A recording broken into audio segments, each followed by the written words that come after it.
Hi YouTube. Decided to make a video with a few recommendations in philosophy. I spent quite a long time at university studying philosophy, so I thought I'd make up a list of what I think are some of the great classics of Western philosophy. Um, if you've read some philosophy, you may be familiar with some of these. If you haven't read any philosophy before, well, I should say that reading philosophy is not like reading fiction, or even I would say not like reading a lot of non-fiction. You need quite a bit of application and concentration to get through some of these, but I think they're worth it. They're The books I've chosen, I think, although any list is subjective, I think most philosophers would agree that these are among some of the great classics of Western philosophy. And they deal with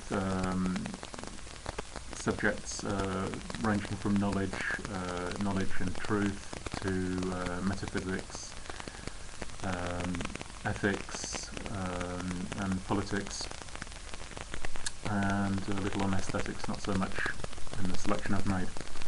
Right, so I've made this list in an alphabetical order, in a chronological order.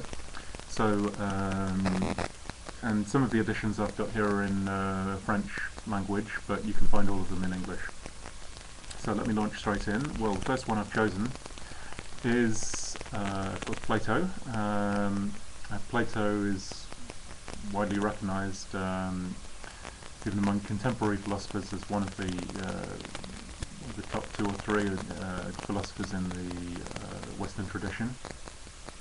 This book is Plato's greatest work, his masterpiece, The Republic, and the central topic of this book is justice. So it's really it's an inquiry into political philosophy, but there are a lot of other subjects that are dealt with along the way: ethics, a little bit of aesthetics, history, and so on.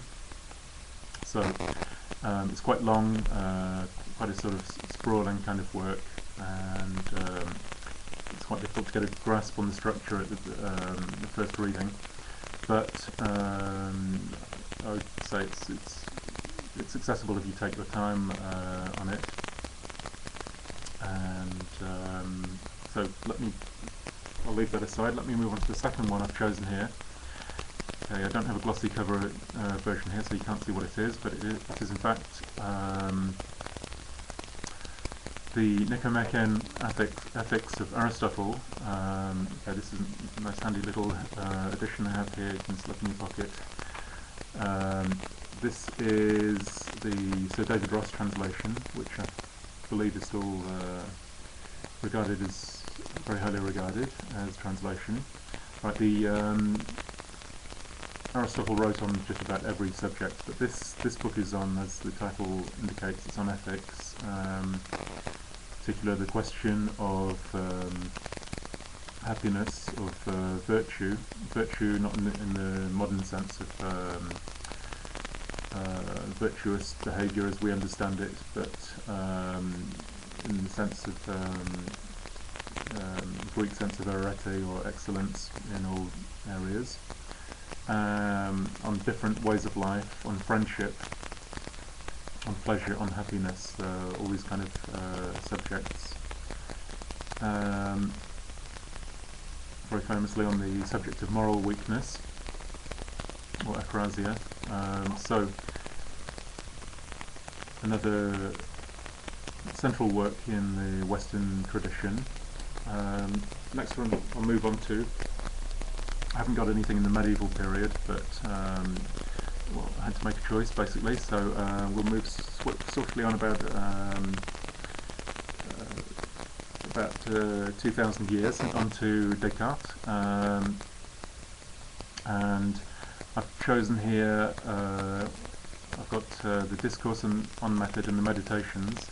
In fact, I would say the Meditations is a more important work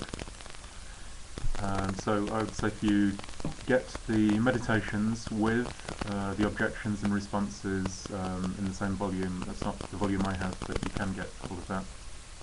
Okay.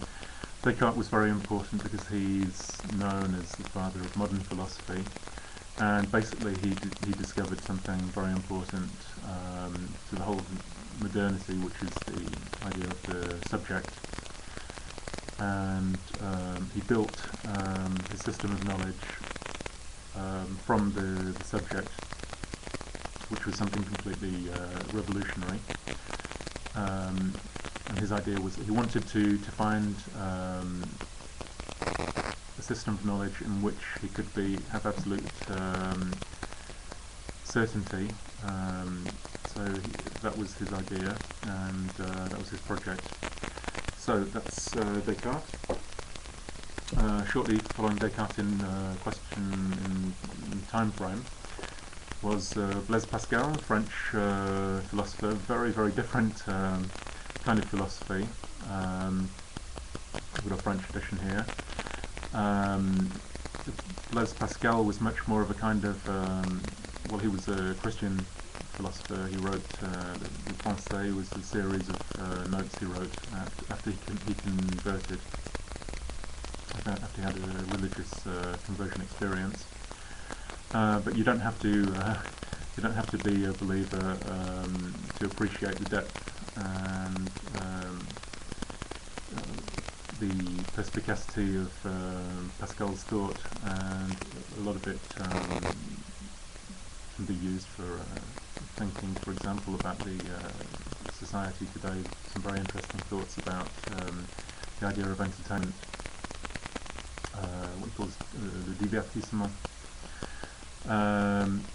So that's Blaise Pascal. That's quite meditative, subjective philosophy.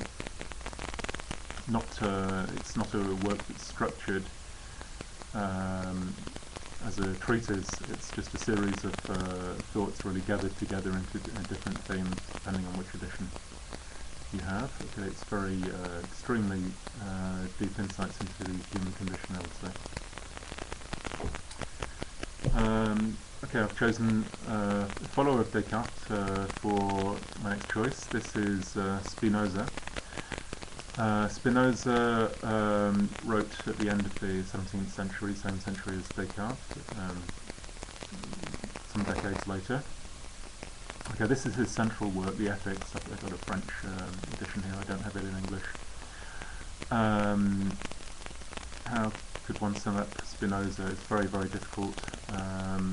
This is, as opposed to Pascal I've just dealt with, this is a very systematic treatise on philosophy in five sections, starting with God, and then going on to the soul, and then dealing with the passions, what he calls the passions, the emotional life, and then going on to the question of liberty, how man can be free in a world which he believes is completely determined, in line with the findings of the modern science that was emerging at the time he was writing. And I think this is very interesting. I think, I mean, personally, this is my favourite philosopher, and possibly with Nietzsche, I'll come to a little later. But I think Spinoza is very can be really a philosopher for our own time, because he allows that we live in a deterministic world. At the same time, he manages to show how we can be free, how liberty can have a meaning in a deterministic world.